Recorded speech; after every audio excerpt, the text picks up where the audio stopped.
Actually அவங்களுக்கு பேசிக்காகவே மரியாதை தெரியாதவங்க தான். அவங்க ஏதோ க்ரியேட் பண்ணி தான் வந்தாங்க, அவங்களுக்கான கண்டென்ட்டை க்ரியேட் பண்ணிவிட்டு. ஆனால் அங்கே பெருசாக நான் ரியாக்ட் பண்ணதுனால அவங்களுக்கு அந்த இடத்துலையும் தோல்வி தான் அவங்க சந்தித்தாங்க. ஆக்சுவலி அது ஸ்கூல் ஓப்பனிங்காக கூப்பிட்டுருந்தாங்க. சரி ஓகே அப்படின்னு சொல்லிட்டு நானும் ஒத்துக்கிட்டு போனேன். ஜோனல் ஆஃபீஸ் சைட்லேருந்தும் இன்வைட் பண்ணியிருந்தாங்க, ஸ்கூல் சைட்லேருந்தும் இன்வைட் பண்ணியிருந்தாங்க.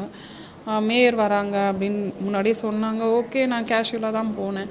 ஆனால் அவங்க வந்தது என்னவோ ஏதோ பிளான் பண்ணி வந்த மாதிரி அங்கே எல்லாமே நடந்தது. கடகடன்னு போயிட்டு அவங்க ரிப்பன் கட் பண்ணது, கேண்டில் ஏற்றிட்டு என்ன அவாய்ட் பண்ணிவிட்டு, அங்கே இருக்கிறவங்க சொல்கிறாங்க கேண்டில் எம்எல்ஏ கிட்ட கொடுங்க அப்படின்னு சொல்லிட்டு.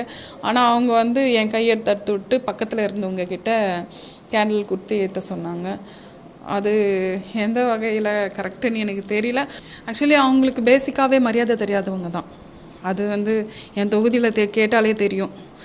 ஒரு முதலமைச்சர் என்னும் பொழுது ஒரு மேயராக அவங்க அவரை பார்த்துருக்கணும். அதுக்கே சில்லித்தனமாக அவங்க என்னென்னவோ சாக்கு சொன்னாங்க. ஆனால் இந்த ஃபங்க்ஷனுக்கு அவங்க வராத மாதிரி தான், இல்லை அவங்க வரல அப்படின்ற மாதிரி தான் சொன்னாங்க.